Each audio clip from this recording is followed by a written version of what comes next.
Saludos, amigos y amigas de La Respuesta. En el programa pasado hablé de mi quebranto de vértigo y expliqué las cosas de la forma más sencilla. Y debo de hoy reanudar el comentario brevemente, porque me interesa que mis amigos vayan siguiendo el curso de ese tipo de perturbación de la salud.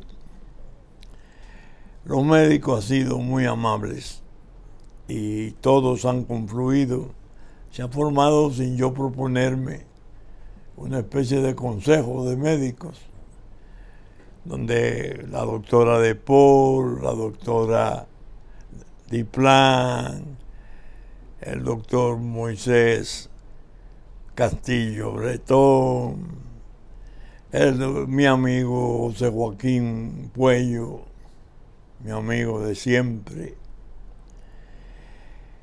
mi amigo de siempre también, Pedro Ureña, todos han confluido. Y además en San Francisco, en el primer episodio, el doctor Vázquez Simó, que se portó con una gentileza admirable. Esto me ha ayudado mucho en un sentido. El vértigo, cuando da el episodio, es impresionante, porque uno toda la vida no ha estado sujeto a mareos ni esas cosas, y de repente le llega el mareo, y la idea es que impresiona, sobre todo la pérdida del equilibrio. Y cuando es, por ejemplo, un episodio como el de Romana, donde me atendieron el doctor Ortiz Contreras, fue el doctor López con un grupo de amigos del centro médico del Central Romana, ellos explican muy claramente todo y con una enorme precisión en qué consiste el quebranto y cómo va a desenvolverse, y el tratamiento y la seguridad de que puede venir un nuevo episodio, pero sin alarma. Mantener el tratamiento sin alarma. Son unos medicamentos excelentes. Pues bien, tuve uno. Ahora hará cosa de 2 días, 3 días, pero muy leve. Sin embargo, me dieron lo que ellos llaman un medicamento de emergencia si se presenta la renovación. Y me tomé ese, y 4 horas después me tomé el medicamento fundamental de cada 12 horas.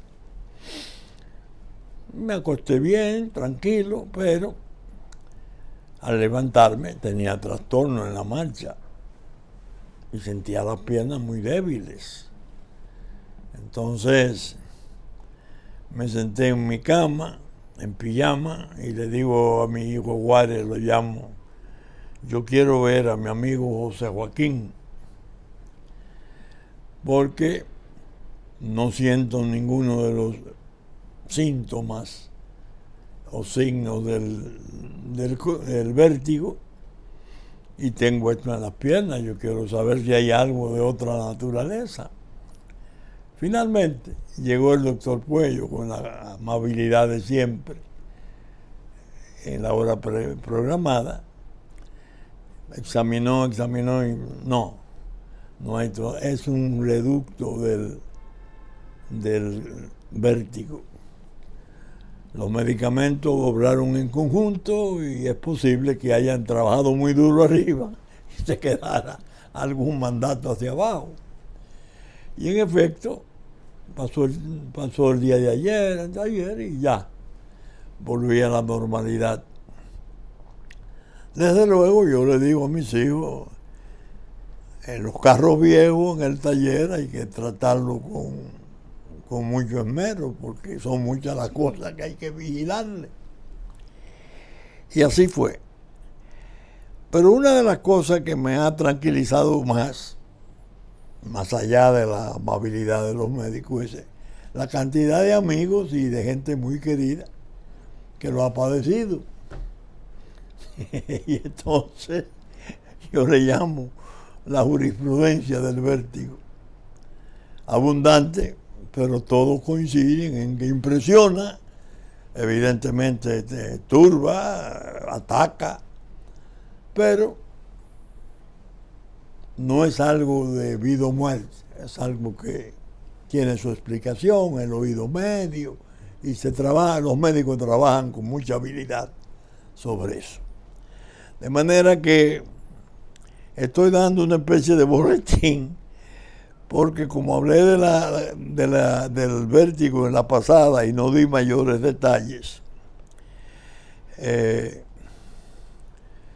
me encontré con muchos amigos que me llamaron pensando que era algo más alarmante, que era algo más. No. Gracias a Dios, todo está, como decimos, no sin vanidad, los hombres, bajo control. Es una pretensión un tanto estúpida. El control está por otro lado. Pero esto me ha llevado a un reposo, porque eso sí me lo han recomendado, más sostenido, más cuidado, más expreso. Entonces decreté mi acuartelamiento de 2 a 3 semanas en mi casa, en mi estudio, y solo salir a diligencias médicas a la calle.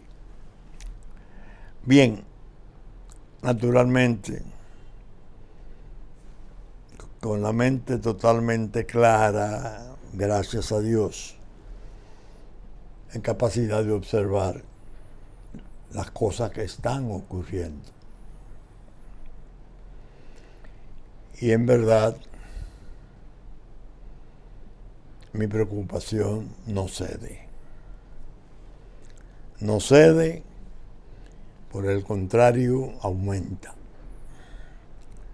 Precisamente así en el reposo escribí la pregunta que salió esta semana y la titulé Los ejes de la carreta de la patria, utilizando la canción algo tristona argentina de Yupanqui, Los ejes de mi carreta, como una manera de usar un sentido figurado interesante para desmentir al carretero de Yupanqui, diciendo que en la carreta nuestra hay que engrasar los ejes, porque tenemos muchas cosas en que pensar y tenemos mucho por quienes no solo abogar y defender, que son nuestros futuros jóvenes, hijos, nietos, bisnietos, la República en sí. Y eso me llevó a escribir en la pregunta los ejes de la carreta de la patria. En medio de esto reaparece un viejo fantasma de la política nacional, que naturalmente con mis horas de vuelo yo conozco al dedillo, los muertos a los pies. Hay fechas para hacerlo, hay tiempo para hacerlo. Las fechas son las patrióticas, 27 de febrero, 16 de agosto y la fecha del divino nacimiento de Jesús, Navidad. El Año Nuevo, que son las fechas de los cambios de jefaturas policiales, que ahora son direcciones generales policiales. Dentro del proceso de reforma, a lo que se atinó fue a decir, no, jefe de policía, no, director general. En Estados Unidos parece que están muy rezagados de nosotros, porque todos se llaman chief, jefe. En la democracia norteamericana, los comandantes de la policía son jefes, los chiefs. Aquí no se podía, porque aquí era una cosa que iba a rebasar todas las aspiraciones. Los muertos a los pies, no solo en las fechas que señalo, sino en los tiempos en que logran producirse. Es un mecanismo que lo describió sin dedicarse a describirlo. Ese es el valor del editorial del Listín Diario. Presidente, apriete la muñeca. El presidente, las fuerzas oscuras de que habla el editorial formidable del Listín Diario de hace 3 días, pueden estar en las bases de esta nueva pandemia de muertos a los pies, ya no del director de la policía, sino del propio presidente Abinader. Es peligrosísima la práctica, pero por desgracia entre nosotros es endémica. Aparece cada cierto tiempo. Muchas veces se fija en las regiones. La más atacada por ese tipo de virus letal, lóbrego, repugnante, de matar encarcelados, ni siquiera en las cárceles, sino al llegar a los cuarteles, o matarlos en las calles con cierta impiedad y sin motivación de rebeldía o de hostilidad, propiamente gente entregada. Y la idea es que, por ejemplo, en Santiago es donde con mayor frecuencia se presentan esos casos, porque es una dirección, no sé cómo le llaman ahora, subdirección, es una jefatura de policía muy delicada, muy sensitiva, la de Santiago, como la de San Francisco, como la de Romana, como la de Barahona. Sitios donde hay moros en la costa, porque anda el narco que es primadona.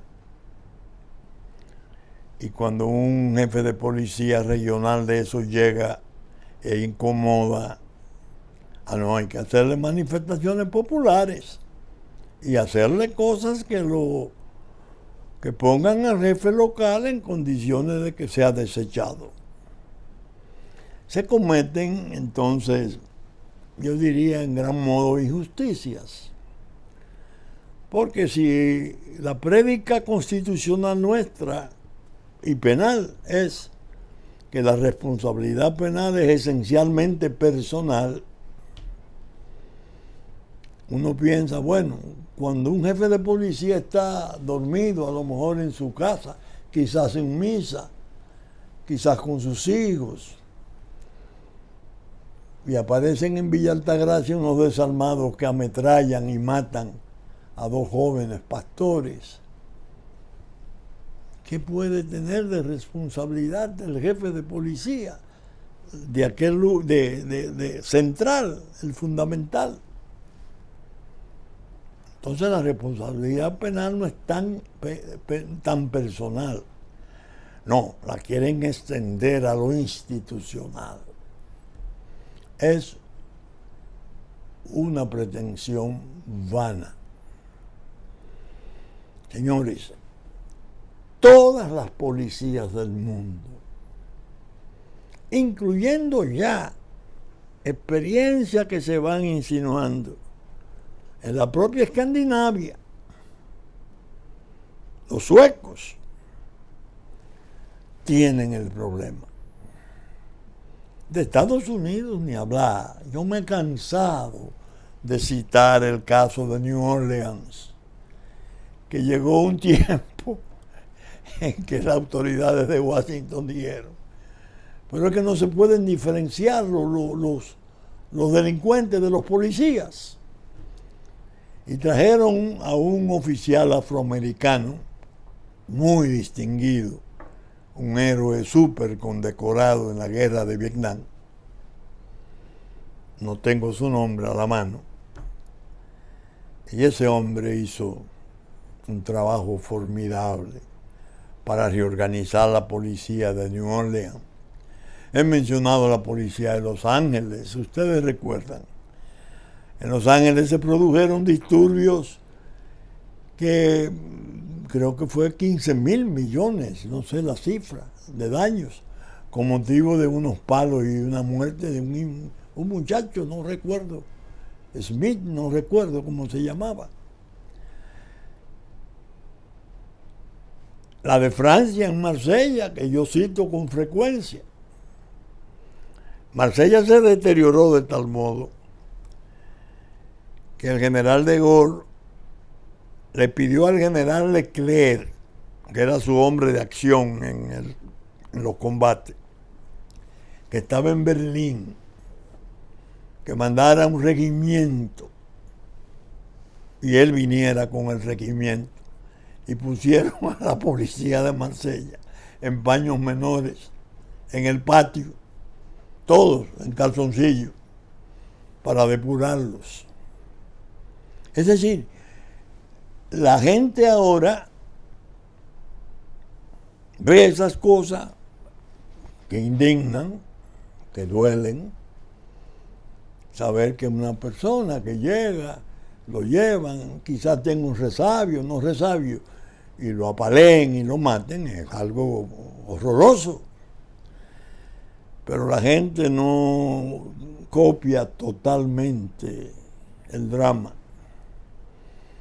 Por debajo hay los provechos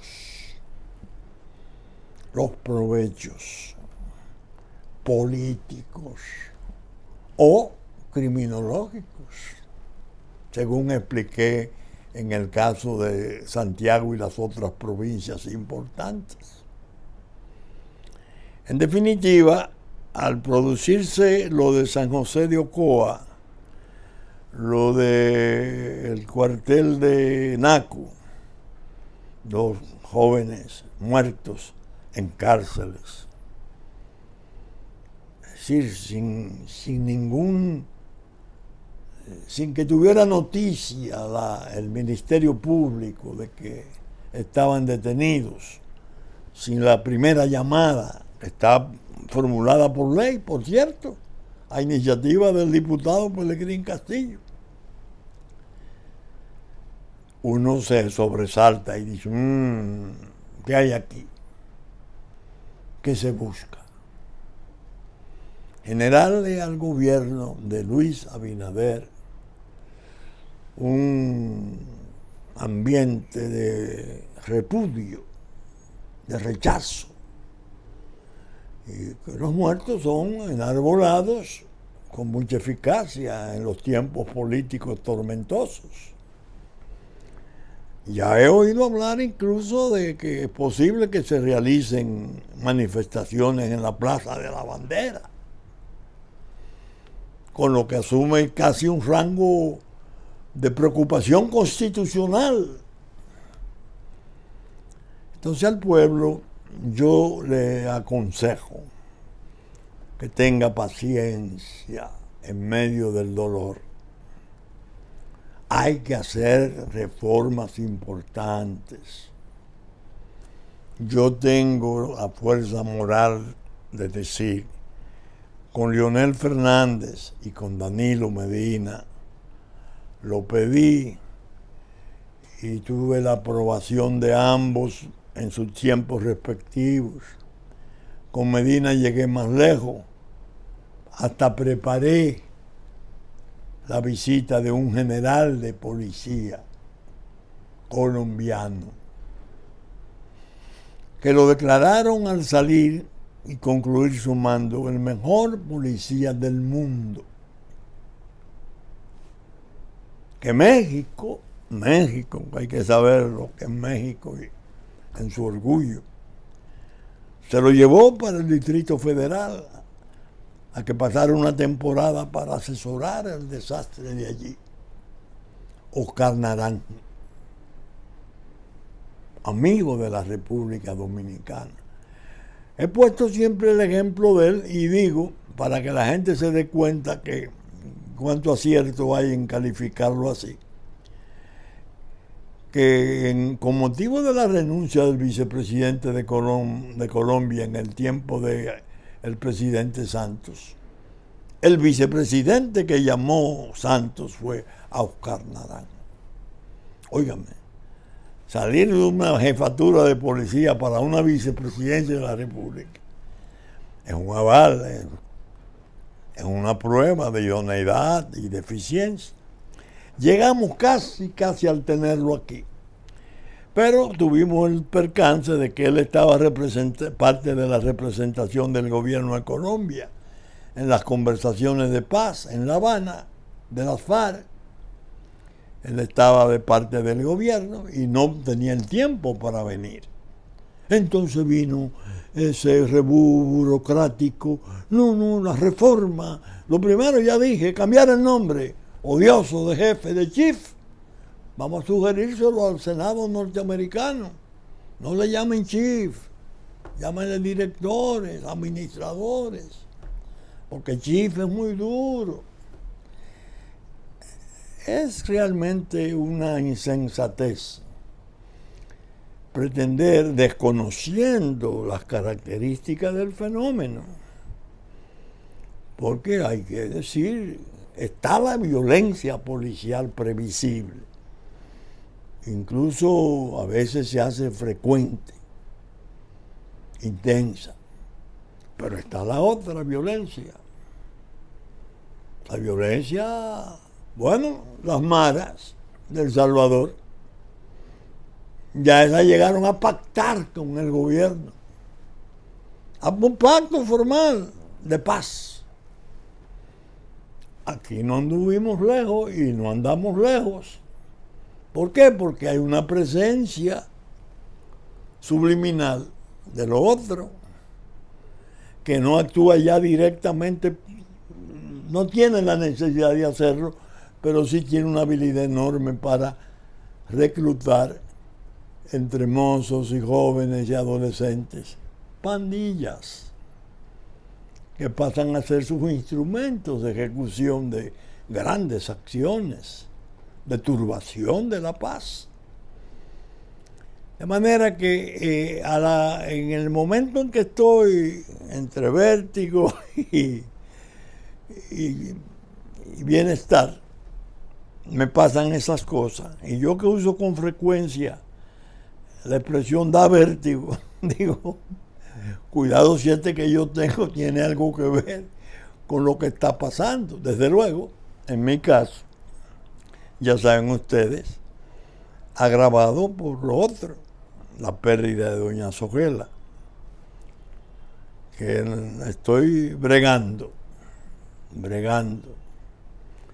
por ver cómo manejo y lidio con esa situación de su ausencia. No es fácil. Lo cierto es que vamos a ver ahora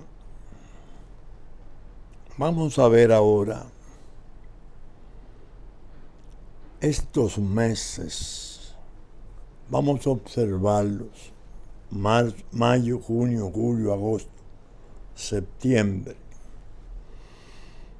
para ir calibrando qué es en realidad lo que se está cocinando, ir midiendo la temperatura del ambiente y los métodos utilizados para aumentarla. Yo tengo mi tesis, no es nueva, viene desde hace ya mucho tiempo. El presidente Luis Abinader cree, por error, que su bonomía, su decencia, lo vacuna para las maldades. Cuando yo lo oigo con cierta ingenuidad hablar de lo que él quiere, de lo que él alcanza a ver como que va a ser nuestro destino, yo pienso el presidente entiende que su bondad y decencia son contagiables. No es así, presidente. No es así. He sostenido, hay caballos de Troya en el pasto del poder. Le están rompiendo el discurso nacional, haciéndolo trizas. Le detienen el muro, le hacen todavía más fácil al haitiano ilegal establecerse. Se oscurecen los mecanismos de revisión que fueron una burla de todo cuanto se hizo, porque fue una tarea de dolo multitudinario. Fueron cientos de miles de ilegales que se hicieron falsamente dominicanos. Y eso no lo está haciendo la oposición, eso lo está haciendo el propio gobierno. Hay una especie de contradicción grave entre la prédica presidencial y no la prédica, sino los gestos de puesta en práctica del presidente hasta un punto. Por eso yo le digo en la pregunta de esta semana, una es la actitud expresada por el presidente y otra es la actitud represada del presidente. ¿Quién represa? A los intereses de la geopolítica, ahora alojada en el seno de Naciones Unidas y toda esa burocracia bandidesca que anda ahí haciendo diseños. El gasto de la salud es muy alto, se lo dice el presidente a los presidentes extranjeros, no podemos con eso es imposible, no, y vamos a proceder a deportar a las parturientas que vengan a parir aquí. Bueno, muy bien. Se aparece alguien de Naciones Unidas, dice 4 disparates, hace una amenaza y se vuelve la status quo ante. ¿Qué pasó, presidente? ¿Qué pasó? ¿Qué le pasó a su palabra? El país no le va a perdonar al presidente Abinader la vacilación en ese tema. Si lo intenta o lo persiste en mantener ese tipo de actitud dual en que amago y no pego, y amago más de lo que pego, tendrá un costo político. Los que están conspirando saben que eso es así. Pero eso están pendientes de ver si lo inhabilitan al final. Claro, ahí surge otro fantasma. Joao Santana redivivo. Vino Joao Santana, sería algún centro espiritista de eso que los brasileños cultivan tanto. Y aparece una encuesta hecha por unos señores extranjeros muy versados, según me dicen. Pero eso sí, fabricantes de fantasías. Una encuesta. el 70% del presidente Abinader, el más valorado de América Latina.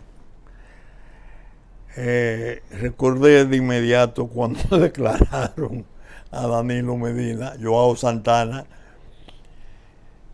Dios mío, después de Putin, el más popular del mundo. Ese es otro fantasma que puede hacer mucho daño, por una razón. El presidente puede incurrir en el error conocido en que incurren los gobernantes.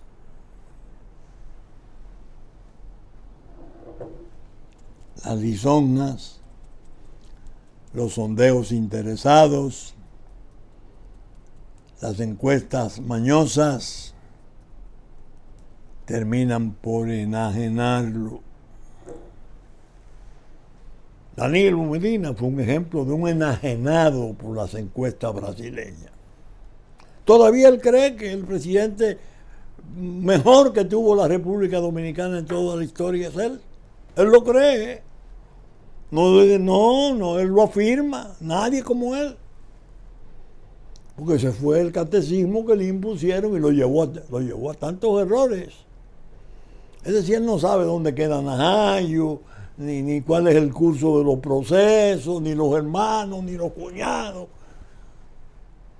Como ofensa del pueblo, incluso un pueblo que está pendiente de ver cuándo van a actuar contra él. Interrogarlo siquiera. Que no se ha interrogado, siendo el jefe de la administración. Pago de miles de millones en los últimos 14 días y cosas, pero no, el presidente no se toca. Es más, tiene hasta suerte, porque dentro del litoral del presidente Abinader aparecen voces muy potentes que consideran que los presidentes en realidad no son perseguibles. El presidente es una especie de enviado sagrado, un ungido. Un ungido, le llegó a decir a alguien a Danilo Medina, el ungido, y que no se le puede castigar ni perseguir. Una especie de inmunidad perpetua. Esa inmunidad perpetua y un indulto generalizado para la familia que tenga casi efecto de amnistía dictada por un ejecutivo es uno de los objetivos peligrosos que está subyacente en la situación actual.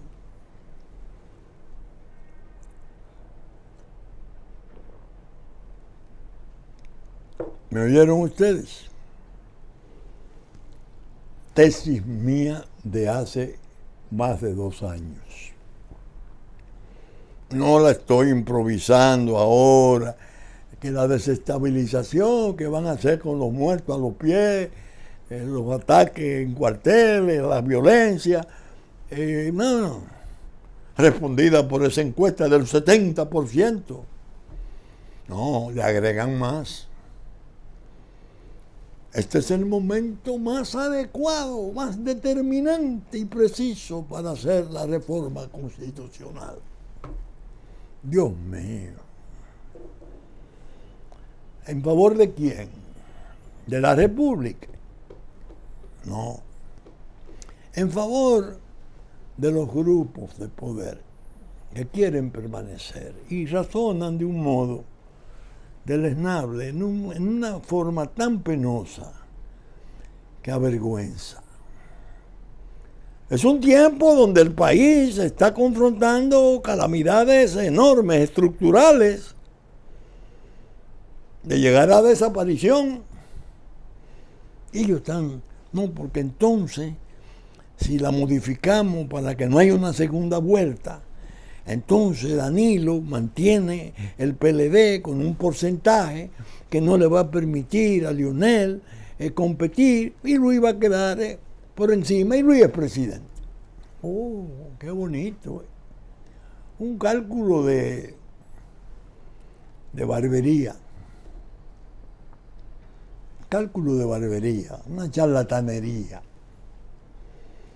Señores, si hacen el estupro de la Constitución, tienen que comprar primero votos. No solo con dinero, sino con concesiones de otro tipo, más peligrosas. ¿A dónde va a bajar la popularidad del presidente Abinader? Se va a mantener como en la actualidad está, que no es el 70%, desde luego, eso es una locura. Una locura para enajenar a otro. Y si eso llega al 16 de mayo del 23, o el día de mayo que sea, las masas van a votar. ¿Quiénes van a ser los candidatos realmente atractivos? ¿Cuáles son los líderes reales de una competencia electoral de ese tipo? Luis Abinader, presidente de la República, y Leonel Fernández. No, porque si aparece otro penco, una tercera dimensión, entonces Leonel eso se lo van a quitar a Leonel, porque las masas peledeístas que puedan quedar todavía con la dependencia de los favores entre Abinader y Leonel van a decir, no, pero yo vuelvo con Leonel y no tengo que juramentarme, voy y voto por él. Por Dios, se va a polarizar, pero el estrago que produce en las instituciones es espantoso. Las constituciones deben ser respetadas en una forma tan escrupulosa, porque en la medida que ellas permanezcan sin ser ultrajadas, manejadas así como una especie de almanaque, cobra fuerza. Ah, no, pero también hay otras agendas. Oh, ¿cuál es la agenda? La otra. Oh, la mundial. El género, los LGTB, esto, todas estas cosas. El aborto. Pero no podríamos aprobar una ley de aborto si no modificamos la Constitución. Porque si modificamos la Constitución, ese Tribunal Constitucional, que dicho sea de paso, en su tiempo de existencia se ha conservado incólume, y que es una de las garantías del país, lo dividimos en cámaras y le quitamos la mayoría. Y entonces ese nuevo Tribunal Constitucional se va a encargar de no hacerle caso a la ley que ofenda a la Constitución, si es que le conservan aquello de que la vida es protegible desde la concepción. Es decir, una ley que surgiere hoy sobre el aborto, que aprobare eso, cualquier muchacho de la calle, cualquiera muchacha de la calle, lleva una instancia al Tribunal Constitucional y la derriba. La derriba porque es contraria a la Constitución, y el Constitucional lo que ha hecho es defender la Constitución, según su mandato. Aunque no lo han respetado, claro está. El Ejecutivo ha sido bandidesco en el tiempo de Danilo. Bueno, ya sabemos la historia de Sufario 168, que era un mecanismo de reorganización de la nacionalidad primoroso. Vino esa ley prostituta 169, toda la falsedad del mundo, se rieron de eso.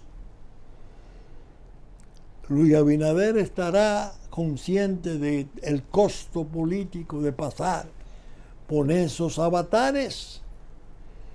¿Necesita él eso para intentar una reelección? No, todo lo contrario. Si no la puede alcanzar es porque intente hacer eso. A él el discurso nacional, la defensa del país, la continuación del muro en una forma de obra prioritaria, lo consagraría para la historia. Y entonces sí puede alcanzar una aprobación, yo no diría de un 70, pero de algo parecido, por la fortaleza del discurso. No es verdad que va a conservar los niveles de aprobación en la medida que eso se derrumbe. Por Dios. Fíjense que estoy haciendo estas reflexiones y me apoya el proceso mental de hacer uso de las experiencias vividas. Son tantas,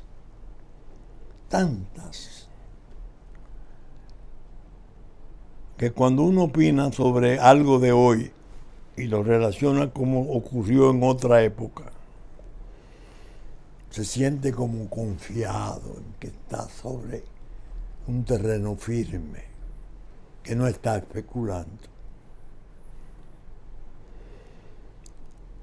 A unos amigos que me hablaban en el Cibao, en uno de mis últimos viajes, me decía, terminado un almuerzo en el campo, doctor, pero usted ha vivido muchas cosas. Yo le digo, sí, gracias a Dios. Ahora, el pecado sería que viviéndolas me callara y suprimiera la advertencia a los que la pueden vivir, quizás agravadas. Ustedes no entienden que el Estado es y el poder y la lucha por el poder, esos son fenómenos muy escabrosos, y que uno tiene que saber dónde está el cojo, cuál es el cojo a pesar de estar sentado, y cuál es el tuerto o el ciego a pesar de estar durmiendo. Yo tuve una experiencia muy dolorosa, que la he contado a ratos, pero todavía no la he tratado a fondo. Ustedes se imaginan lo que es tener una persona trabajando en la seguridad individual de uno, como a mí me impusieron los gobiernos, que dicho sea de paso, no la demandé, sino que los riesgos eran tan altos que los presidentes, especialmente Leonel Fernández y antes Balaguer por el programa social agrario y Leonel Fernández por el problema de la lucha antidroga. Uno tiene una persona trabajando 20, 25 años a su lado. X tiempo, pero es de la familia casi. Y le llega la noticia de que al salir para el trabajo lo balearon, lo mataron. Al llegar al trabajo lo mataron. Y en la madrugada, a las 6 de la mañana, todos. El patrón de que habla doña Miriam, el patrón de ejecución, 4 asesinatos de hombres jóvenes, valiosos, sanos, generosos, que convivieron con mi familia, responsabilidades de escoltas. Y el portero de 35 años de mi casa, mientras descansaba un domingo en su vivienda de Villamella, un solo tiro que pasó a milímetros del corazón. No, ha habido procesos, es bueno que se sepa. De los 5 hay 4 condenados a 20 años porque se le dio seguimiento. Ahora bien, esa es una experiencia que yo le decía al amigo que me hablaba de los riesgos y las vicisitudes por las cuales yo pude haber pasado. Yo le decía, ¿ustedes se imaginan para la pobre doña Sogela, que en paz descanse, con esos muchachos muy jóvenes, cuando yo en un programa de televisión exhibo la fotografía tomada al portón de mi casa,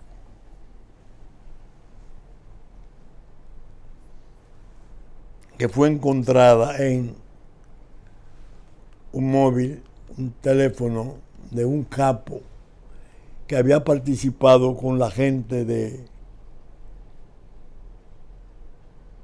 narco de Puerto Rico, porque no solo era el que operó aquí, sino el que estaba establecido allá. Figueroa Agosto y los demás. En la fotografía del portón de mi casa. Y cuando ella me oye decir por televisión que uno de esos capos tenía en su maleta 17 cartuchos de dinamita, que no lo sometieron por terrorismo, y mandó a decir a la autoridad de entonces, en el tiempo ya de Danilo Medina, que si lo juzgaban por terrorismo iba a hablar, iba a decir cosas muy peligrosas.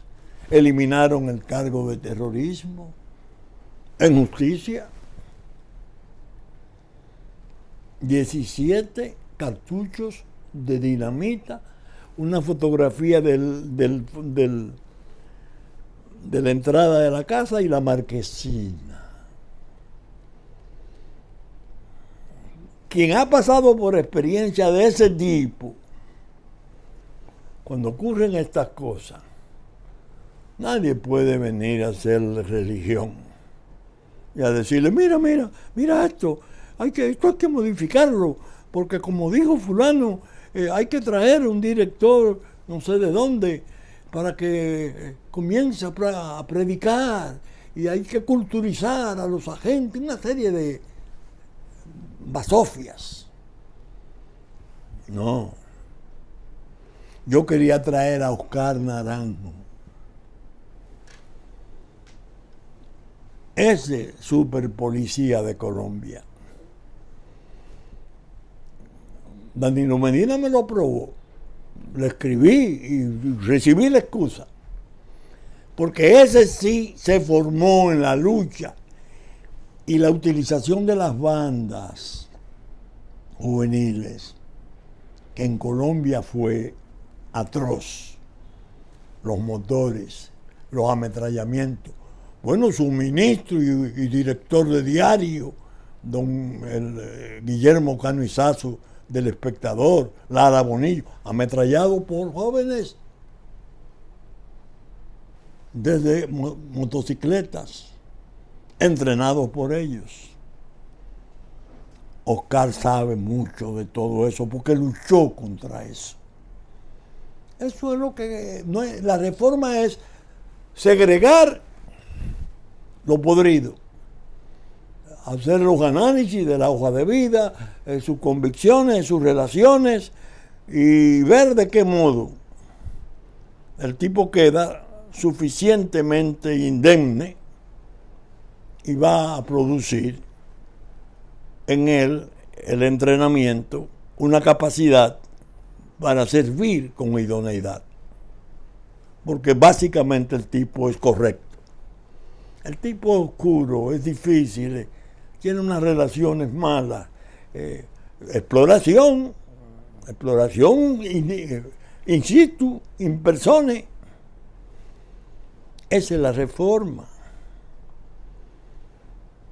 no la palabrería que anda por ahí, ilusionando al pueblo, y después entonces a la Plaza de la Bandera, porque la policía es un desastre y no se enmienda y la policía... ¿Cuántos miles hay? 40.000, 35.000. De esos, ¿cuáles pueden ser separados? Un porcentaje mínimo. Entonces, una depuración. Y el entrenamiento, y sobre todo, algo que Oscar Naranjo a mí me dijo, sin inteligencia importante no se puede hacer la lucha antinarco ni antiterrorismo.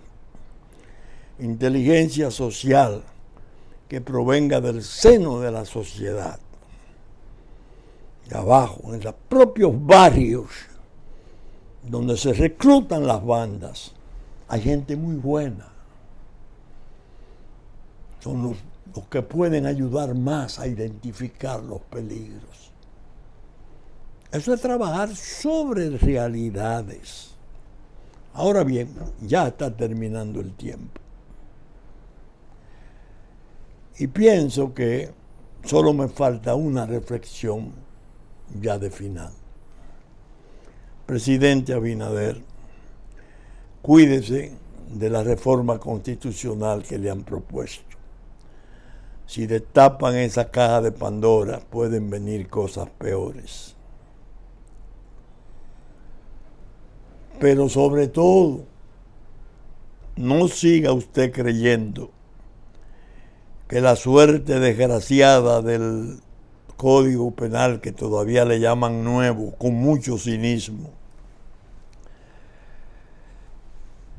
se la brinden de nuevo suprimiendo el título de crímenes y delitos contra los intereses fundamentales de la nación, que tiene penalidades de hasta 40 años.